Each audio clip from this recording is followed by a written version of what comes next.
तो प्रश्न क्या पूछ रहा है कि जिला सुशासन सूचकांक स्थापित करने वाला पहला केंद्र शासित प्रदेश कौन सा है? तो आंसर होगा जम्मू कश्मीर। सुशासन मतलब गुड गवर्नेंस। अच्छा, गुड गवर्नेंस डे हम कब मनाते हैं? 25 दिसंबर को। किनकी जयंती होती है? अटल बिहारी जी की जयंती होती है।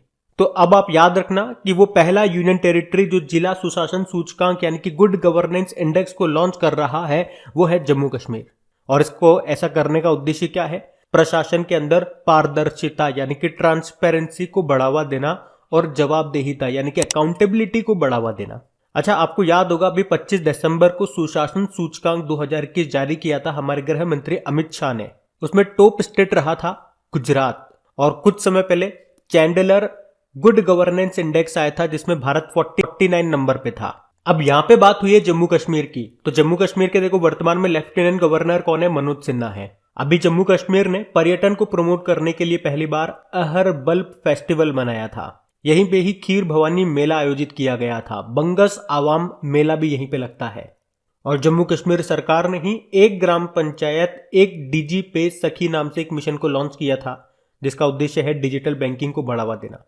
और जम्मू कश्मीर ने ही एक तो सतर्क एप्लीकेशन और एक प्रूफ एप्लीकेशन को लॉन्च किया था जिसका उद्देश्य है भ्रष्टाचार को रोकना। एशिया का सबसे बड़ा ट्यूलिप गार्डन आपको जम्मू कश्मीर के श्रीनगर में मिलेगा। नेशनल आइस हॉकी चैंपियनशिप यह आयोजित की गई थी जम्मू कश्मीर के गुलमर्ग में जिसको जीता था आईटीबीपी ने। और खेलो इंडिया विंटर गेम्स का दूसरा संस्करण जम्मू कश्मीर के गुलमर्ग में ही हुआ था जिसमें टॉप पे रहा था जम्मू कश्मीर। अच्छा, जम्मू कश्मीर और लद्दाख हाईकोर्ट के चीफ जस्टिस का नाम क्या है? पंकज मित्तल है। बाकी यहीं पे आपको doctor Salim Ali national park मिलेगा, किश्तवाड़ नेशनल पार्क मिलेगा, दचिंगम नेशनल पार्क मिलेगा, वुलर झील भारत की ताजे पानी की सबसे बड़ी झील यहां पे आपको मिलेगी। और याद रखना नीति आयोग जम्मू कश्मीर में 1000 अटल टिंकरिंग लैब भी स्थापित करेगा। बढ़ते आगे। अच्छा, चलिए बताइए हाल ही में सबसे ज्यादा ओडीएफ प्लस गांव की सूची में कौन सा राज्य टॉप पर है? आंसर होगा तेलंगाना। तो स्वच्छ भारत मिशन ग्रामीण चरण 2 कार्यक्रम के तहत अभी 31 दिसंबर 2021 तक सबसे ज्यादा खुले में शौच मुक्त यानी कि ओडीएफ प्लस गांव की सूची में तेलंगाना टॉप पे रहा है। सेकंड नंबर पे तमिलनाडु रहा और थर्ड नंबर पे रहा कर्नाटक। अच्छा, स्वच्छ भारत मिशन इसका पहला चरण कब से कब तक चला था? 2 अक्टूबर 2014 को शुरू हुआ था जो 2 अक्टूबर 2019 को खत्म हुआ था। और बात अगर तेलंगाना की है तो कैपिटल इसकी है हैदराबाद जो कि मूसी नदी के किनारे स्थित है। और 2020 tree city of the world के रूप में मान्यता प्राप्त करने वाला एकमात्र भारतीय शहर हैदराबाद ही है। दुनिया का पहला mobile water from air kiosk और वाटर नॉलेज सेंटर ये कहां पे स्थापित किया गया? हैदराबाद में ही। भारत का पहला ट्रांसजेंडर कम्युनिटी डेस्क कहां पे खुला? हैदराबाद में। और हैदराबाद में जो नेहरू जूलॉजिकल पार्क है उसे आईएसओ सर्टिफिकेट भी मिला है। और इसी के साथ ये आईएसओ सर्टिफिकेट पाने वाला देश का पहला चिड़ियाघर भी बना था। दुनिया का सबसे बड़ा मेडिटेशन सेंटर ये शुरू हुआ है हैदराबाद में ही। और हैदराबाद शहर का मेट्रो रेल नेटवर्क भारत का दूसरा सबसे बड़ा मेट्रो रेल नेटवर्क बना है जिसकी टोटल लंबाई है 69.02 किलोमीटर। पहला है दिल्ली। अच्छा, अभी देश का पहला मध्यस्थता और सुलह केंद्र यानी कि International Arbitration and Mediation Centre इसका उद्घाटन कहां पे हुआ? तेलंगाना में। और United Nation World Tourism Organisation ने तेलंगाना के किस गांव को सर्वश्रेष्ठ गांव के रूप में चुना था? पोचमपल्ली को। तो ये भी ध्यान रखना। बढ़ते आगे। फिर बताइए 2021 में जीएसटी संग्रह में कौन सा राज्य टॉप पे रहा? तो आंसर होगा उड़ीसा। तो उड़ीसा ने दिसंबर 2021 के दौरान 43% की वृद्धि दर्ज करते हुए 4080.14 करोड़ रुपए का संग्रह किया। और जीएसटी लागू होने के बाद यह राज्य के द्वारा जीएसटी का अब तक का दूसरा सबसे बड़ा सकल संग्रह है। जीएसटी मतलब गुड्स एंड सर्विस टैक्स। चलो कमेंट बॉक्स में टाइप करके बताओ जीएसटी दिवस हम कब मनाते हैं?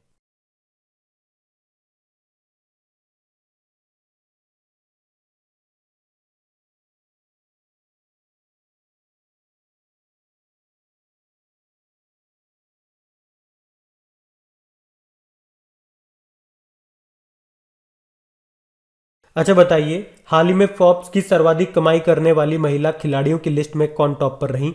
तो आंसर होगा नाओमी ओसाका।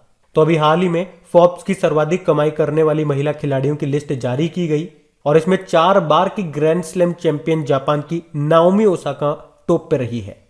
और इस लिस्ट में आपको भारत की shuttler badminton player PV Sindhu भी मिलेगी, जो इस लिस्ट में कौन से स्थान पर है, 7वें नंबर पर है। 2021 में नाओमी ओसाका ने पूछा जाए कि कौन सा ग्रैंड स्लैम जीता था, चलो ये प्रश्न आप ही के लिए बनेगा। बताओ, 4 ग्रैंड स्लैम होते हैं ना, Australian open, French open, Wimbledon open और यूएस ओपन। तो नाओमी ओसाका जो कि जापान की टेनिस प्लेयर है, कौन सा वाला ग्रैंड स्लैम इन्होंने जीता था, बताइए। हम बढ़ते आगे। फिर आपको बताना है अभी इनइक्विलिटी किल्स नाम की रिपोर्ट को किसने जारी किया था, ऑक्सफैम इंडिया ने। तो अभी ऑक्सफैम इंडिया ने ये इनइक्विलिटी किल्स नाम से एक रिपोर्ट को जारी किया था। तो ये रिपोर्ट क्या बताती है कि कैसे कुछ व्यक्तियों के पास धन जमा होता है और बाकी लोग कष्ट और गरीबी में रहते हैं। अभी कोविड-19 महामारी के बाद से दुनिया के 1% सबसे अमीर लोगों ने अपनी संपत्ति दोगुनी कर ली, जबकि 99% लोगों की आय कम हो गई, इनकम कम हो गई। तो असमानता यानी कि इनइक्वेलिटी, ये हर दिन कम से कम 21,000 लोगों की जान लेती है। और इस रिपोर्ट में भारत को बहुत असमान देश के रूप में वर्णित किया गया है। देखो, रिपोर्ट से कुछ प्रश्न मैं आपसे पूछता हूं, आपको बताना है। चलो पहला प्रश्न तो आप मुझे बताओ, वर्ल्ड इकोनॉमिक आउटलुक रिपोर्ट को कौन जारी करता है। और ये प्रश्न इंपॉर्टेंट है क्योंकि यूपीएससी 2014 के प्रीलिम्स में ये प्रश्न पूछा गया था, तो ऑब्वियसली इंपॉर्टेंट है। तो आंसर होगा इंटरनेशनल मॉनेटरी फंड। और एक और प्रश्न बताओ, ये जो अब मैं प्रश्न पूछूंगा ये यूपीएससी 2015 के प्रीलिम्स में पूछा गया था। प्रश्न है, ग्लोबल इकोनॉमिक प्रोस्पेक्ट्स रिपोर्ट को कौन जारी करता है। इसका उत्तर आप ही को देना है, मैं आपको हिंट दे देता हूं। अभी जिसने ease of doing business report को जारी करना बंद कर दिया, वही इस रिपोर्ट को जारी करता है। काफी स्ट्रॉन्ग हिंट दे दिया मैंने आपको, उत्तर अब आपको देना है फाइनल। तो इस प्रश्न में आपसे पूछ रहे हैं कि भ्रष्टाचार धारणा सूचकांक 2021 में भारत कौन से स्थान पर रहा। आंसर होगा 85। तो अभी ट्रांसपेरेंसी इंटरनेशनल, जिसका हेडक्वार्टर मिलेगा आपको बर्लिन जर्मनी में, इसने अभी करप्शन परसेप्शन इंडेक्स 2021 को जारी किया है, जिसमें भारत 180 देशों में से 85वें 85 नंबर पे है। तो ये जो इंडेक्स है ये बताता है कि सार्वजनिक स्तर पर कितना भ्रष्टाचार है।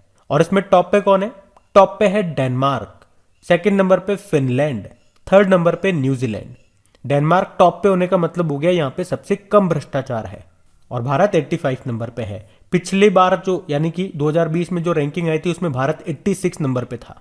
अच्छा, भ्रष्टाचार से रिलेटेड एक डे आपको याद आया होगा, अंतरराष्ट्रीय भ्रष्टाचार विरोधी दिवस, इंटरनेशनल एंटी करप्शन डे 9 दिसंबर को मनाते हैं। क्या थीम रही, योर राइट योर रोल, से नो टू करप्शन। और अगर आपसे पूछा जाए कि बाइडेन प्रशासन ने किसे एंटी करप्शन चैंपियन अवार्ड के लिए चुना था, तो आंसर होगा भारतीय समाज सेवी अंजलि भारद्वाज को। ये ध्यान रखना, आप पढ़ते आगे। अच्छा बताइए, हाल ही में जारी ब्रांड फाइनेंस 2022 की रिपोर्ट के अनुसार दुनिया का सबसे मूल्यवान कंपनी कौन सी रही है, तो आंसर होगा एप्पल। तो ब्रांड फाइनेंस 2022 ग्लोबल 500 रिपोर्ट के अनुसार एप्पल 2022 में भी सबसे मूल्यवान ब्रांड बना हुआ है। तो फर्स्ट नंबर पे एप्पल, दूसरे नंबर पे अमेजन, तीसरे नंबर पे गूगल और चौथे नंबर पे है माइक्रोसॉफ्ट। देखो, एप्पल के सीईओ कौन है, टिम कुक है। अमेजॉन के सीईओ पूछेंगे तो एनडीजेसी, गूगल के सीईओ सुंदर पिचई और माइक्रोसॉफ्ट के सत्या नडेला। आपको याद है, हमने पढ़ा था सत्या नडेला और सुंदर पिचई, इन दोनों को कौन सा सम्मान मिला। चलिए, ये आपके लिए होमवर्क प्रश्न है। ये तो बता दो कि पद्म पुरस्कार मिला है, क्योंकि इस बार भारत रत्न मिला ही नहीं है। तो पद्म पुरस्कारों में भी कौन सा, पद्म भूषण, विभूषण या पद्म श्री मिला है इनको, ये आपको बताना है। और एप्पल से याद होगा, अभी $3 ट्रिलियन के मार्केट कैप को छूने वाली दुनिया की पहली कंपनी बन गई है ये एप्पल, जिसकी स्थापना होती है 1976 में, हेडक्वार्टर कैलिफोर्निया यूएस में है, सीईओ टिम कुक है।